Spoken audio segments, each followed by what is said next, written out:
사무엘상 30장 1절에서 20절까지 말씀입니다. 할렐루야.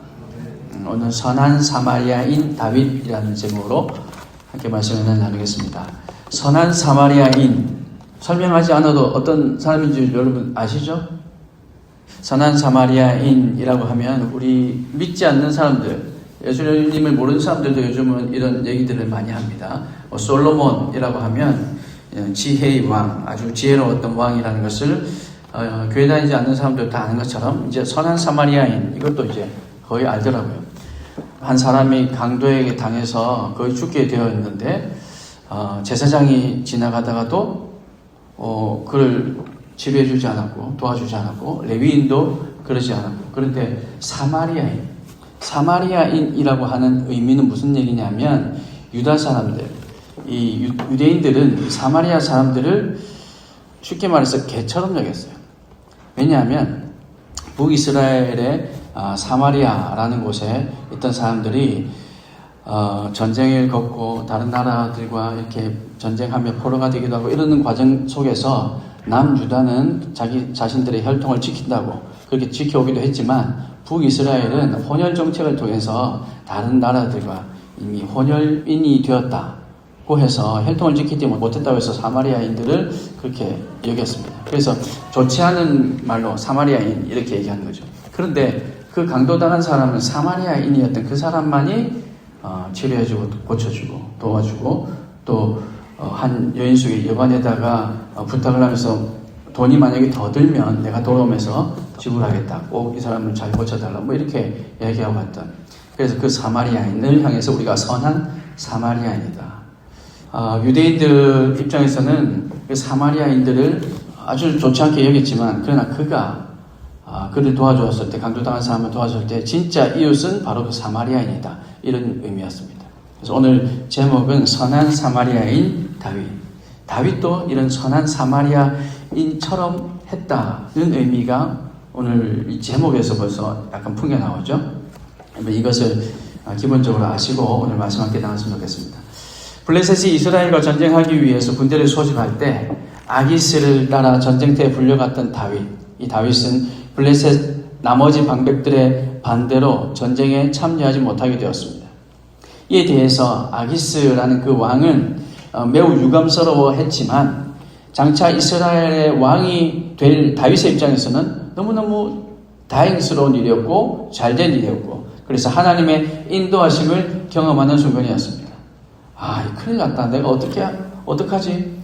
이 이스라엘 백성들과 싸울 수도 없고, 블레셋 편에 서서 싸울 수도 없고, 그렇고 안 싸우자니 또 블레셋이 적이 되어 있고, 그런 진퇴양난의 상황에서 하나님께서 이렇게 인도하셔서 오히려 다시 돌아가게 되는 은혜를 경험하게 된 거죠. 그렇게 다윗은 큰 소리치며 대적들을 통쾌하게 속이고 기쁜 마음으로 하나님을 찬양하며 군사들과 함께 자신의 성읍, 이 아기스 왕이 자기에게 주었던 그 성읍 시글락으로 돌아왔습니다. 그런데 시글락에 가까이 왔을 때 보니까 자기가 살던 그 성에 불길이 치솟고 있는 것을 목격하게 된 거죠. 다윗과 그의 사람들이 사흘 만에 시글락에 다시 도착했는데 시글락이 불에 타고 있었던 겁니다. 그럼 멀리서 시글락 성이 불타고 있는 것을 봤을 때 어떤 마음이었을까요? 우와, 우리 가족들. 지금 정황을 보니까 다윗과 함께하는 군인들이 총 몇 명이었냐면 600명이었어요. 이 600명이 계속해서 지금 이어지고 있습니다. 도망 다닐 때도 계속 600명이었거든요.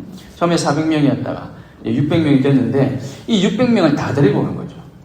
시글락을 지킬 만한 어떤 최소한의 군인을 남겨두지 않았던 것 같습니다. 600명을 다 데리고 왔죠. 그러니 지금 아말렉에 의해서 이 시글락 성이 공격을 당했고 불타고 재산들 다 뺏어갔을 뿐만 아니라, 멀리서 봤을 때는 우리 가족들, 내 처자식들 어떻게 됐을까 걱정하면서 가봤는데, 불행 중 다행인 것은 시체가 보이지 않았던 거죠. 다 잡아갔구나. 근데 잡아갔다는 것 자체로도 사실 큰 위기였습니다. 백성들의 가족들뿐만 아니라 다윗도 자신의 두 아내 아히노암과 아비가일을 잃었습니다. 다윗 역시 피해자였죠. 그래서 다윗과 백성들이 대성통곡하며 기력을 잃을 만큼 크게 울었답니다.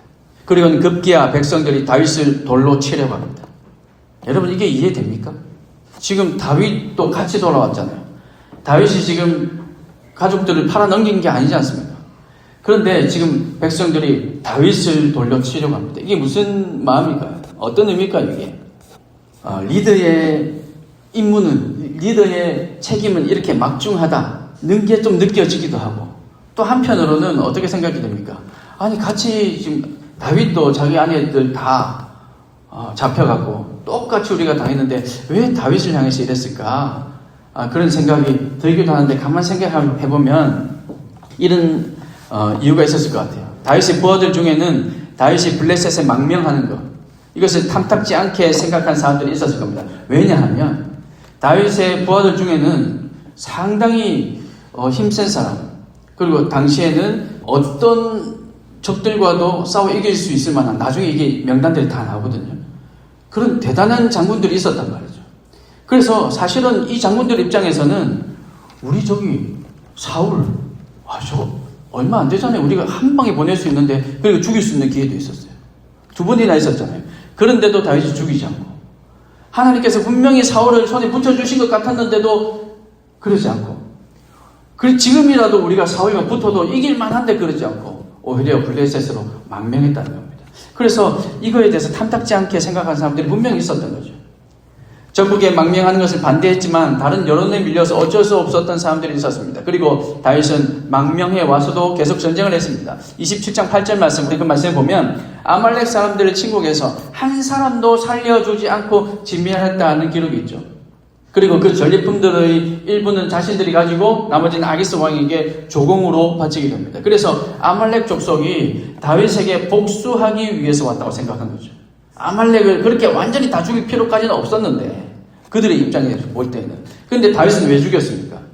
이 사람들 살려놨다가 나중에 이 사실이 새어나가면, 다윗은 분명히 이스라엘 남방, 이스라엘의 일부도 공격했다고 했는데 이 아말렉 사람들을 살려뒀다가, 이 전쟁에서 포로로 잡아온 사람들을 살려뒀다가 이들이 사실은 우리만 공격했어요, 이스라엘은 공격하지 않았어요, 이런 얘기를 하면 안 되니까 그들을 다 죽였던 거죠. 그러니 그 부하들의 일부 부하들 입장에서는 아니 굳이 다 죽을 필요도 없는데 괜히 다 죽였다가 지금 이 아말렉이 결국 복수하려고 우리에게 이렇게 온 게 아닌가, 그렇게 생각한 거죠. 그러니 이 모든 일의 원인은 누구다? 다윗이다. 그런데 다윗은 이런 위급한 상황에서도 지금 침착함을 잃지 않았습니다. 그것도 다급했대요. 그런데 하나님께 매달립니다. 끝까지 하나님을 붙들었고, 그래서 6절 말씀에 보니까 하나님 여호와를 힘입고 용기를 얻었더라. 자신이 어떤 편이 생긴 게 아니에요. 그냥 하나님으로 인해서 용기를 얻었다 기록하고 있죠. 사무엘상 28장 이후의 내용들은 아주 명확하게 사울과 다윗을 대조해 보여주고 있습니다. 하나님과 동행했던 다윗의 삶과 하나님께서 떠나버린 사울의 삶이 어떤 결론을 향해서 달려가고 있는지를 지금 분명하게 보여주고 있는 거죠. 오늘 본문에서도 다윗과 사울을 비교하고 있습니다.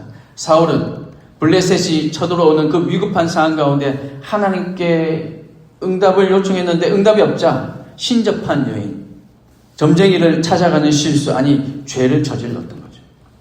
그에 반해서 다윗은 끝까지 하나님을 붙들었습니다. 자기도 다급했는데 지금 사람들, 그 대단한 장군들, 그들이 포함되어 있는 이 600명의 자기 부하들이 자기를 죽이려고 하는 그런 힘든 상황이었지만 그는 끝까지 하나님을 붙들었습니다. 하나님의 인도하심을 구했습니다. 그래서 구체적인 내용은 기록되어 있지 않지만 다윗은 하나님 여호와를 힘입어 용기를 얻었고 하나님께 나아가 어떻게 해야 될 건가, 나아가야 할 방향을 물었다는 겁니다. 다윗이 붙드는 희망은 할 수 있다, 그래 용기를 내면 될 거야 라는 자기 확신이 아니었습니다. 변할 수도 있다 라는 주변 상황, 그것을 믿은 것도 아니었습니다. 구원해 줄 만한 사람이 있다, 분명히 있을 거야 라고 사람을 믿은 것도 아니었습니다. 오직 세우기도 하시고 헐기도 하시는 하나님에 대한 신뢰 때문에 다윗은 소망을 가질 수 있었던 거죠. 사랑하는 여러분, 우리 삶을 돌아볼 때, 여러분의 삶을 지금 볼 때 얼마나 다급하고 또 얼마나 힘든 상황이 있습니까? 시험을 앞둔 사람도 있을 거고, 또 뭐 국가 자격증, 공무원, 뭐 어떤 이런 시험들도 지금 준비하고 있을 거고, 또 그뿐만 아니라 직장에서 뭐 이런저런 상황 속에서 내 삶 가운데 다급한 일들이 분명히 있을 겁니다. 우리 삶 가운데 하나님을 의지하지 못하고 신뢰하지 못할 만큼 다급하고 부정적인 일이 어떤 일이 있습니까? 사울과 다윗의 삶을 통해서 우리는 누구를 닮아가야 할지를 분명히 깨달아야 할 것입니다. 세우시는 분도 하나님이시고 헐어버리는 분도 하나님이라는 사실을 우리는 꼭 기억해야 합니다. 붙게 하시는 분도 하나님이시고 떨어지게 하시는 분도 하나님이시고 우리를 인도하시는 분 하나님이시라는 것을 우리는 기억해야 된다는 거죠. 이 믿음이 있다면 하나님의 끝까지 붙들 수 있고, 그래서 우리의 삶에 하나님께서 개입하시고 역사하셔서 모든 상황을 변화시키시고 역전시키시고 회복시키실 수 있다는 사실을 저와 여러분 모두가 믿을 수 있기를 주님의 이름으로 축복합니다. 우리는 이 사실을 붙들고 나가야 됩니다. 이렇게 용기를 얻은 다윗이 하나님께 물었더니 하나님께서 8절 말씀에 그를 쫓아가라. 네가 반드시 따라잡고 도로 찾으리라. 이렇게 응답해 주셨습니다. 도로 찾으리라 이 말에는 재산만 포함된 말일까요? 자기의 처자식들도 지금 다 포함되어 있는 거죠. 얼마나 다행이었겠어요. 재산이야 또 모으면 되지만. 그런데 처자식들 도로 찾을 수 있을 것이다. 이 말씀, 이 하나님의 응답에 다윗은 용기를 얻었던 거죠. 그래서 다윗은 방금 전쟁터에서 돌아온 이 600명, 이 자기의 부하 600명을 이끌고 아말렉 군대를 찾아 나섭니다. 부솔이라는 시내에 도착했을 때쯤에 군사 600명 가운데 200명이 거의 죽기 직전이 될 만큼 피곤한 상태가 된 것 같습니다. 전쟁터에서 지금 시글락까지, 그러니까 다시 블레셋과의 전쟁 때문에 전쟁터로 나갔잖아요. 거기까지 3일을 가야 될 거리였습니다. 3일길 갔다가 다시 3일길을 돌아왔죠. 6일을 지금 쉬지 않고 걸었습니다. 그래서 걸어왔는데 도착해보니 지금 시글락이 다 불타버린 거죠. 그래서 슬픔에 젖어서 기력이 없어질 만큼 울었기 때문에 더 이상 움직일 힘이 없었던 사람이 200명이나 있었답니다. 여러분 이거 이해되십니까? 마음이 슬퍼지면요 있던 힘도 없어지잖아요. 지금 다 끝났어. 다 잡혀갔어. 우리 거 다 잃어버렸어. 다 불타버렸어. 이제 끝이야 라고 생각한 사람들이었던 것 같습니다. 실제로 육체적으로도 힘들었겠지만 그들의 마음이 그만큼 힘들었던 것 같습니다. 그래서 다윗은 그곳에 200명을 그냥 남겨두기로 결심합니다. 여러분 이 600명이라는 숫자가 그리 많은 숫자가 아닙니다. 그런데 그 중에서도 또 200명, 3분의 1이나 되는 200명은 그래 너네들 여기서 쉬어. 그렇게 남겨둡니다. 그리고 상대적으로 체력이 좀 튼튼해 보이는 400명을 데리고 아말렉을 추적합니다. 여기서도 사울과 비교되는 모습을 볼 수 있죠. 결론적인 얘기지만 우리가 읽었던 본문 그 뒷부분에 보면 이 아말렉, 결국은 이 아말렉을 잡잖아요. 아말렉을 다 잡아서 복수합니다. 근데 그때 도망간 아말렉 군사가, 도망가서 살아남은 군사가 몇 명이라고 적혀 있습니까? 방금 읽었는데 여러분, 그때 도망간 게 겨우 400명이래요. 근데 지금 다윗이 데리고 간 군사가 몇 명입니까? 400명. 근데 다 치고 다 죽고 겨우 도망간 게 400명이라면 이 아말렉의 군사는 얼마나 됐다는 겁니까? 정확한 숫자는 알 수 없지만 적어도 이보다는 훨씬 많은 숫자라는 거죠. 근데 지금 다윗은 그 아말렉, 우리가 지금 쫓아가는 아말렉이 400명인지 4,000명인지 4만 명인지 알 수 없는 상황이에요. 한 명이라도 더 데려가야 되는 상황입니다. 근데 200명이 좀 힘들다고. 그래 쉬어. 그리고 나머지 400명만 데려갑니다. 여러분 이게 다윗이 어떤 마음일까요? 여기서 다윗과 사울의 또 다른 면이거든요. 사울은 블레셋과의 전쟁에서 적군을 다 죽일 때까지. 여러분 이게 기억나십니까? 사울의 아들 요나단이 적군에 자기 군사 한 명만 데려가서 적군에 들어가서 하나님께서 그 요나단으로 인해서 그 전쟁을 이기게 하십니다. 그때 전쟁에 그 적군들을 쫓아갈 그때에 사울이 금식을 선포했어요. 지금도 한 사람도 먹지 마. 마치 거룩한 것처럼 금식을 선포했어요. 그래서 백성들에게 금식을 맹세시켜서는 스스로 기진맥진하게 만들고 금식이 끝난 후에는 또 짐승을 피채로 먹게 하는 그런 죄를 짓게 만든 원인이 사울이었습니다. 그런데 다윗을 보면 지금 넉넉한 마음으로 지쳐있는 군사들을 쉴 수 있도록 배려합니다. 너네 200명 쉬어 괜찮아. 지금 다윗도 지금 600명이 아니라 6,000명이 가도 지금 부족할 판에 지금 600명 가운데 그 중에 200명은 또 쉬으라고 합니다. 이 넉넉한 마음, 어떻게 보면 이거 자신감이잖아요. 너네 200명은 쉬고 400명만 가도 나 돼. 나 이길 수 있어. 라는 자신감이잖아요. 이 근자감이 어디서 나왔을까요? 여러분이 이런 마음 가질 수 있을까요? 이 자신감은 하나님에 의해서 가질 수 있는 자신감입니다. 왜냐? 지금 다윗이 아말렉이 4만 명인지 4천 명인지 모르잖아요.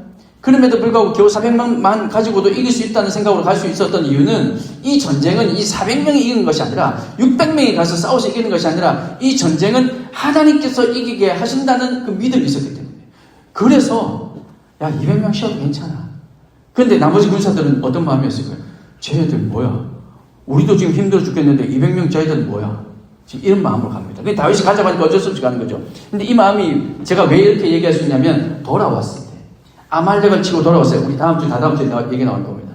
돌아왔을 때 그 400명이 뭐라고 하냐면 그 아말렉에게서 또 전쟁을 이기고 나서 다 탈취한 재산들이 있었을 거 아니에요. 그죠?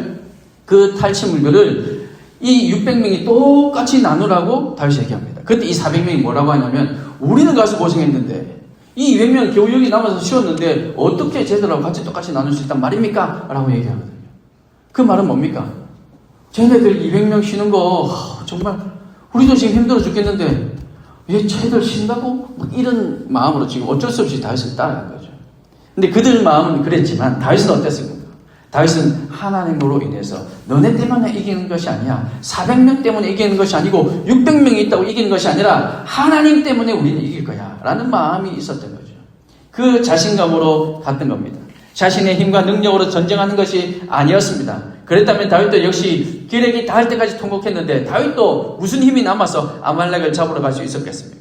다윗은 하나님께 물었고 하나님의 응답을 들었기 때문에 이 전쟁 역시 하나님께 속했고 하나님께서 원수 갚으실 것을 확실히 믿었기 때문에 그래서 600명의 군사 중에서 200명이나 쉬어도 괜찮아 라고 얘기할 수 있었던 겁니다. 아말렉의 수는 겨우 목숨을 부지하고 도망간 사람만 400명이라고 기록하고 있는데 훨씬 더 많은 대군이 왔었다는 말인데 그럼에도 불구하고 다윗은 400명이면 충분하다라고 생각했던 거죠. 사랑하는 여러분, 다윗은 오늘도 하나님께서 주시는 자신감과 담대함으로 주님을 신뢰하고 백성들을 이끌었습니다. 우리는 이런 지도자를 원하죠. 그리고 우리는 이런 지도자가 되어야 할 것입니다. 하나님을 붙드는 사람들, 하나님으로 인해서 자신감을 가지는 사람들은 이런 지도자, 이런 리더가 될 수 있습니다. 여러분, 저는 뭐 아직 리더 아닌데요. 저는 그럴 상황은 아닌 것 같은데요. 그렇지 않아요. 여러분, 예수 믿는 사람은 어딜 가나 리더 역할을 감당하실 수밖에 없게 됩니다. 단 2명이 있어도요. 믿는 사람과 믿지 않는 사람이 있다면 그 믿는 사람이 리더가 될 수밖에 없어요. 여러분, 이게 왜 그럴까? 여러분 살아보시면 분명히 이게 이해가 될 겁니다. 예수 믿는 사람은, 하나님을 믿는 사람은 어딜 가나 리더가 되어야 합니다. 그리고 그들에게 예수 그리스도를 전해야 되는 거죠. 그래서 리더가 될 수밖에 없습니다. 우리는 이런 지도자가 되어야 하고 또 이런 지도자를 원합니다. 자신 있고 담대한 지도자, 자신 있고 담대한 리더, 저와 여러분 모두가 이런 리더가 될 수 있기를, 담대함과 이 자신감의 근원은 바로 하나님입니다 라고 고백할 수 있는 리더가 될 수 있기를 우리 주님의 이름으로 축복합니다. 마지막으로 이 다윗은 아말렉을 추격하는 길에 다 죽어가는 불쌍한 한 청년을 만납니다. 오늘 말씀의 제목이 이제 이 부분이에요. 근데 이 청년을 다윗도 그리고 다윗의 군사들도 외면하지 않고 긍휼의 마음으로 음식과 물을 먹게 하고 그 다 죽어가는 생명을 살려냅니다. 다윗이 먼저 발견한 것 같지는 않아요. 군사들이 발견한 것 같아요. 그런데 이 군사들의 입장에서는 지금 이 한 명, 다 죽어가는 애 한 명, 이거 관심 없을 수 있어요. 그런데 그 군사들이 얘를 다윗에게로 데려가요. 왜 그랬을까요? 제가 생각하고 제가 묵상해 보건데 다윗이 그런 사람이라는 것을 그들이 알았기 때문에 이 군사들이 200명도 쉬게 하는 다윗인 줄 알잖아요. 그 200명도 힘들다고 하니까 쉬어라고 하는 다윗인 줄 알았단 말이죠. 그래서 다 죽어가는 사람, 지금 우리와 상관없는 사람, 지나가다가 우연히 발견한 사람, 그 청년 하나가 다 죽어가는데 얘 그냥 모른 척하고 지나간다면 우리 다윗이, 우리의 대장이신 다윗이 어쩌면 화를 낼지도 몰라. 다윗의 뜻은 이런 사람도 살려내는 것, 그것이 다윗의 뜻이야 라는 것을 아마 그들이 알았을 겁니다. 그러니 그들이 다윗에게 데려갔죠. 그리고 아니나 다를까 다윗에 의해서 그는 음식을 먹을 수 있고 또 물을 마실 수 있고 그래서 다 죽어가는 그가 살아납니다.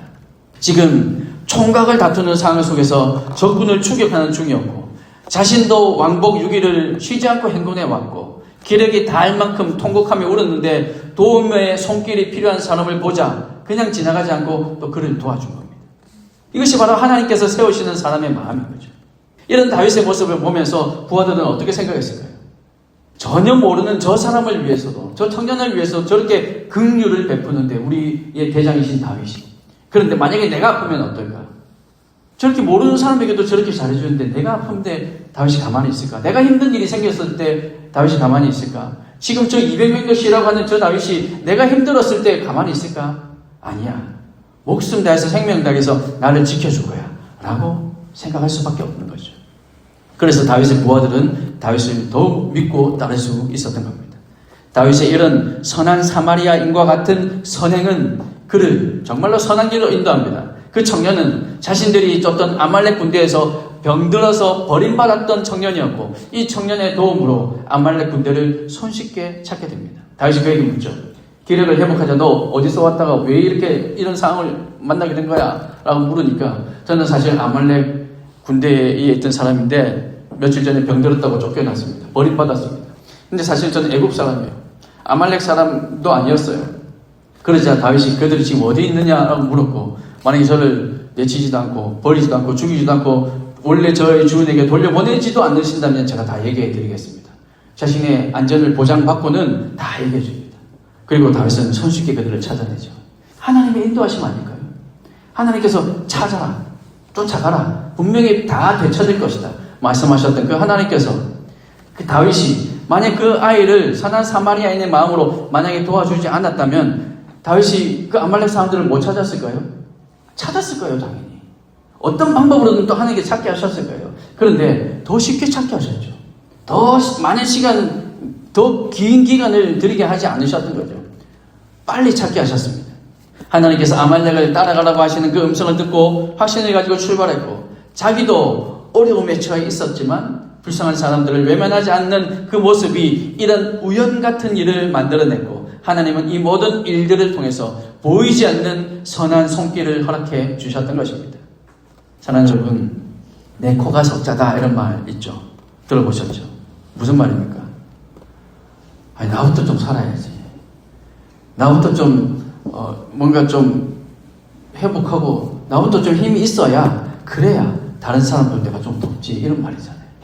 내가 먹고 살만해야 다른 사람을 도울 수 있다는 말입니다. 물론 틀린 말은 아니죠. 하지만 내가 누구냐에 따라서 그 말은 어쩌면 틀린 말이 될 수도 있습니다. 군인에게 있어서 나라를 지키는 일은 자신이 먹고 살만하고 안전이 보장된 그 다음에 하는 일이다. 이렇게 얘기할 수 있을까요? 군인에게는 그렇지 않습니다. 군인에게는 목숨을 버리고서라도 나라를 지켜야 하는 것, 그것이 군인인 거죠. 우리에게는 전도와 선교, 즉 복음을 전하는 일이 최우선 사명으로 주어져 있습니다. 그렇다면 우리는 때를 얻든지 못 얻든지 목숨을 바쳐서라도 복음을 전하는 것이 삶의 최고 목표가 되어야 할 것입니다. 내 코가 석자라도 복음을 전해야 되는 거죠. 그런데 내 코가 석자니까 지금은 좀 전도하는 거 좀 쉬고 선교하는 거 좀 쉬고 어려운 이유 있어도 지금은 좀 모른 척하는 것, 그것은 하나님의 뜻이 아니라는 겁니다. 정말로 우리 마음에 복음을 전하는 이것은 그 어떤 것보다 우선하는 마음이 있어야 된다. 내 코가 석자라도 도와야 된다. 여러분 그것을 우리 마음에 새길 수 있길 바랍니다. 하나님은 다윗에게 지금 네가 바쁘고 급한 일이 있으니까 지금 아말렉 찾아야 되니까 이 버려진 애국 청년 좀 모른 척해. 그래도 괜찮아 라고 말씀하시지 않았어요. 오히려 그를 도왔더니 하나님은 그 청년으로 인해서 원수 갚는 일 더 빠른 길로 인도해 주셨던 겁니다. 그러므로 오늘 저와 여러분은 상황이 되든 그렇지 않든 상관없이 우리에게 주어진 사명에 최선을 다하는 저와 여러분이 될 수 있기를 소망합니다. 사명보다 내가 먼저가 아니라 나보다 사명이 먼저, 나보다 복음이 먼저, 나보다 하나님이 먼저임을 여러분 기억하시고 사명을 향해서 우리는 불꽃처럼 살아가는, 저 가운데 정선을 향해서도 불꽃처럼 평화의 그 발걸음을 내딛는 저와 여러분과 될 수 있기를 주님의 크신 이름으로 축복합니다.